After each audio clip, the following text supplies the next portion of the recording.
Welcome, everyone, to the G Note Podcast. I am your host, Jason Spicy G. Goldman, and I'm a Grammy-winning record producer, arranger, and musician. I've been a music professor at USC for over 22 years, and I am most known for writing and producing music for the iconic crooner Michael Bublé over the past 2 decades.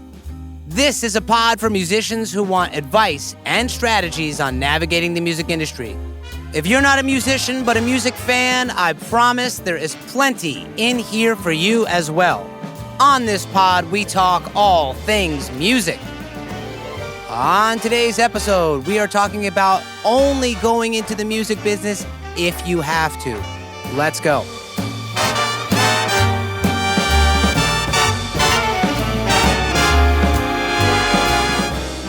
All right, folks, let's get into it. I know the topic and my statement up at the top here seemed a little pessimistic, but I can promise you it's going to really help you out in the long run. And I'm going to talk about who should be a musician and go into a professional musician, I should say, and who should probably stay away from being a professional musician. And I think this will help, as I always tell this to all of my students at USC and even my own son who's going to be going into the music industry. So, as I mentioned before, you shouldn't go into the music business unless you have to. For me personally, there was no choice. Like, my parents didn't know much about other music schools, and I applied to one college, which is not a really smart move. My parents were always supportive about what I wanted to do, but I definitely should have applied to more schools. I mean, what if I didn't get into it? But what they did know is that I had already gotten a scholarship at a couple of jazz festivals to go to Berklee College of Music before I even applied to go there. So, they at least knew that I was a decent musician, but I didn't really have any advice as to whether I should or shouldn't go. To me, when people would ask what I'm doing, I was like, well, I just play music. I play and I write music. That's what I do. There was not any other option for me in my head. Nothing was drifting in and out of the transoms of my mind to do other than music, because that's just what I did all through high school. By the way, just as a side note, for the longest time, I thought everyone knew what they wanted to do leaving high school, right? To me, it was just music. But I didn't know until, I met my wife and we were talking about colleges and she's like, well, you just were lucky. And I was like, what do you mean? I was like, because the conversation was, well, I said, I don't understand why people go to school and they don't know what they want to do. And she's like, well, most people don't. And I was like, how is that possible? In my mind, I'm thinking, why would you go to school for something that, and you're not passionate about it, or you don't know what you want to do? Like, it didn't make any sense to me why you would do that. And I never thought about it. I knew where my friends were going to school, but I never asked them what they were majoring in. It just dawned on me. Now, I get asked this by parents all the time. They'll email me, text me, very concerned, of course. My son wants to go, or my daughter wants to go to USC. I'm really worried about it. Being a musician, is that even possible anymore? And of course, I get asked by students. Right. So I'm here to tell you, I should say, I'm not here to tell you whether you should or shouldn't be in the business. That's obviously a personal decision, but I can certainly give you some idea what it takes to be in the music industry and to be a professional musician. Let's start off with those that I feel have the right personality to be a professional musician. If you think about music night and day, almost nonstop, that's a great reason to be a musician. Meaning you wake up in the middle of the night sometimes and you have to get a song out of your head or write it down or record a voice memo. If you dream of music, whether you are dreaming of the experience of playing it or some other aspect of music, that's another good sign. Now, of course, everyone has those fantasy dreams, but I'm talking about the dreams that won't go away. For me, I'll wake up in the middle of the night and I have to write a song down. I have to get it out. Otherwise, I can't even go back to sleep. And I use my voice memos a lot because I'm thinking of songs all the time. I'm in the shower immediately when I come out. I can't be bothered because I have to get the song down, or I'm going to be really upset that I forgot potentially what I thought would be a great song.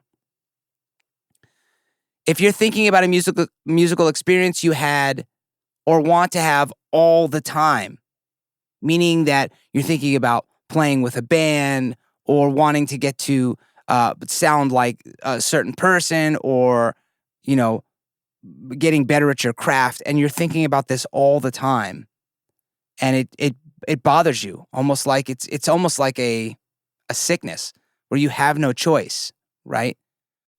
Another sign is when you're listening to music.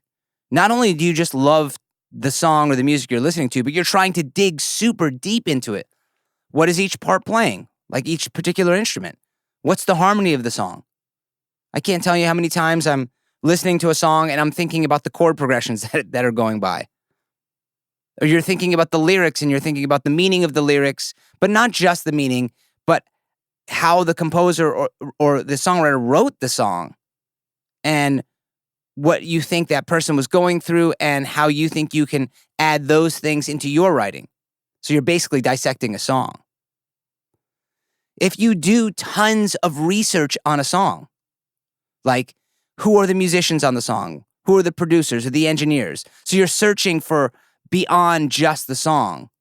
In essence, you're trying to find the DNA of the song, right? You love watching behind the scenes footage to gain insight as to how to do what the musicians and artists are doing, trying to get information that normal average people don't really care about too much.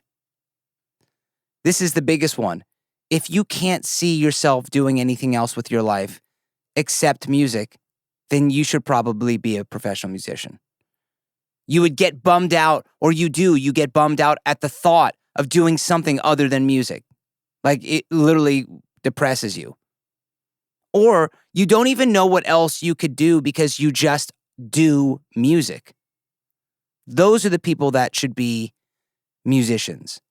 And that's why I say only be a musician, a professional musician, if you have to, because you need to have that strong desire to just go out and search constantly and have it on the top of your brain all the time. On the converse, let's talk about who I don't recommend be a professional musician. This way we can kind of see what I'm talking about a little bit more here. If you have any other interests other than music that you think you would be good at, you should probably not do music. So if you're like, well, I think I could be a banker or a hotel manager, then you should probably do that other than a professional musician. If you can't commit to music over 150%, again, not a good idea to go into music, because if you're not thinking about it all the time, you're competing against people that are and who will do anything to make sure that their music gets out. If you think, well, it might be fun. Well, I know for a lot of people, especially people who are not musicians, they think that it's just fun and games. Look, we're musicians, we get to make songs. But yes, it is part of the reward for being a musician is that you are having fun, but it's a job. I mean, it takes time, and, if you just think it's fun, which is the reason why you're doing it, you probably should not be a professional musician. It's just not a game. Many musicians get asked either by their parents or teacher or whatever when they're going to get a real job. I mean, that happens all the time, right? It's one of those things that always comes up. I don't know any of my musician friends whose parents or friends were like, so when the music thing isn't like going to work, like, what do you think you'll do after? I know that sounds funny, but I mean, it does happen because people just think of it as like, well, it doesn't seem like you're like working. You're writing songs and playing music and having a great time. So yes, that is part of it some of the time, but certainly not the majority of the time. And finally, you shouldn't be a professional musician if you're looking to make money. Now, I know that sounds kind of dark. And by the way, you can have a successful living in the music industry, doing well, making a good salary. And I'm not talking about the people that hit and they break and they make millions of dollars. Those are very, very few. I'm talking about just the average person. You can make a solid financial living in music. You just have to know how to do it, which of course we're going to help you, on this podcast, talk about ways and strategies of doing that. But in this one, I want to stay focused here on the people that should go into being a professional musician or not. This is important. Remember, musicians go into music for the love of it. They need to be in music because they don't have a choice. The odds of making, as I mentioned, a ton of money in music are very low, right? So if you're thinking that you can make a hit song or something like that, sure, that's positive thinking, but that shouldn't be the reason you go into music. For those of you who are thinking about being a music major in college, take note. You can't honestly do this with a backup plan. Now, I'm sure I'll get tons of questions from parents, because they always like, well, you should have a backup plan. Does your child have a backup plan for being an economics major? Does your child have a backup plan for being a doctor? What if that doesn't work out? My point here is that you can't do it with a backup plan. There just isn't enough time. If you're doing a double major, at some point it usually doesn't work because music needs constant practice and attention and work. There's never a time that the work's done. Let me give you an example that I say to the students all the time.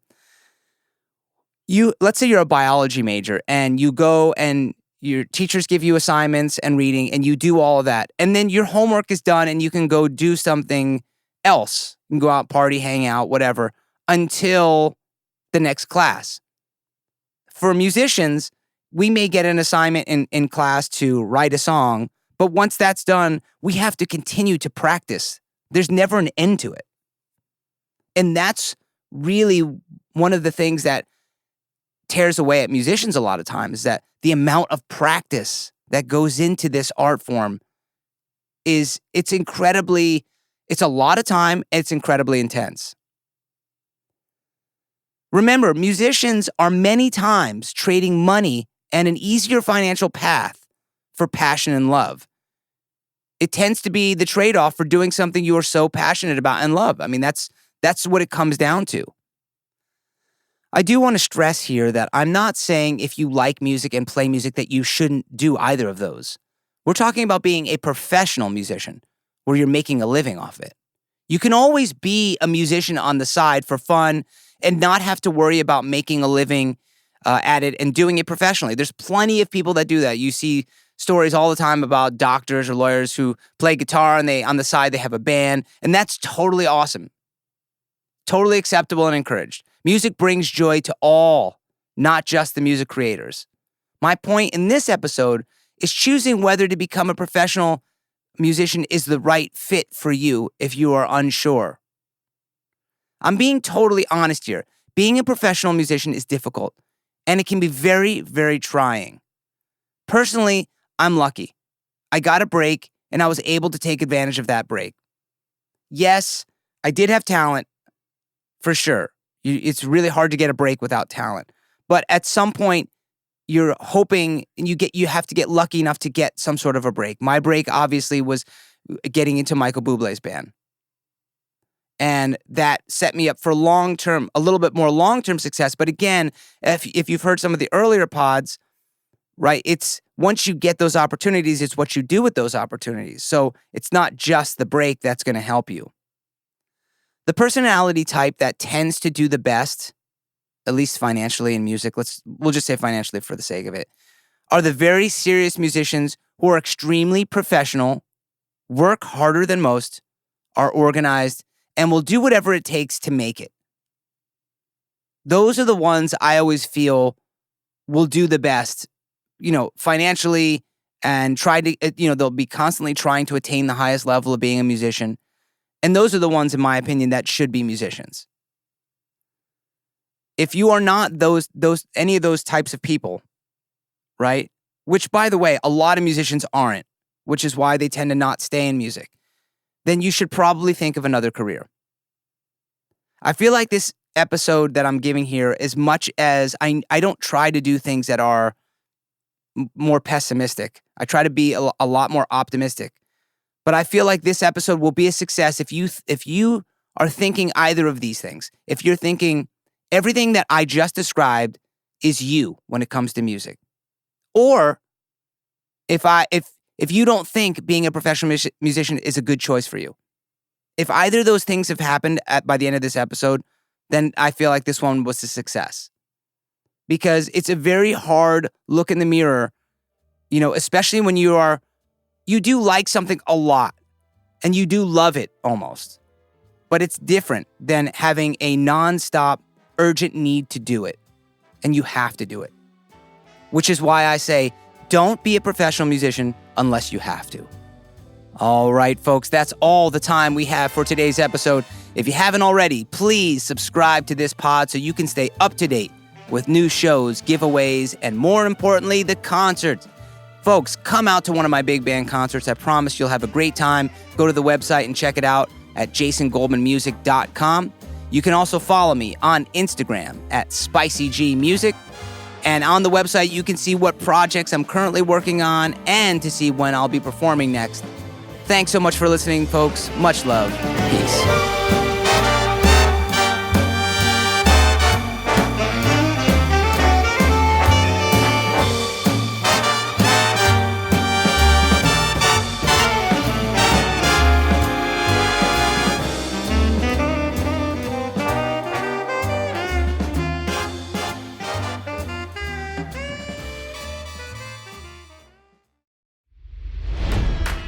It's NFL draft season, and that means it's time to start thinking about fantasy football. FantasyPoints.com features industry-leading experts and prognosticators using proprietary hand-charted data to help you score more fantasy points. FantasyPoints.com is the place to go for whatever kind of fantasy football you play. Whether you play fantasy football, daily fantasy sports, or do a little bit of everything, Fantasy Points has the meticulously researched content to guide you to victory. And why wait for the fall? Fantasy Points also covers the new spring football league, the UFL. Join the guru, John Hansen, Scott Barrett, Joe Dolan, and other massive names in the fantasy football universe with an exclusive offer. Use code Pantheon for 15% off any Fantasy Points package, including the all-in package, with access to every article, tool, and data nugget that Fantasy Points has to offer. That's FantasyPoints.com and code Pantheon for 15% off at Fantasy Points. FantasyPoints.com, code Pantheon. Score more fantasy points.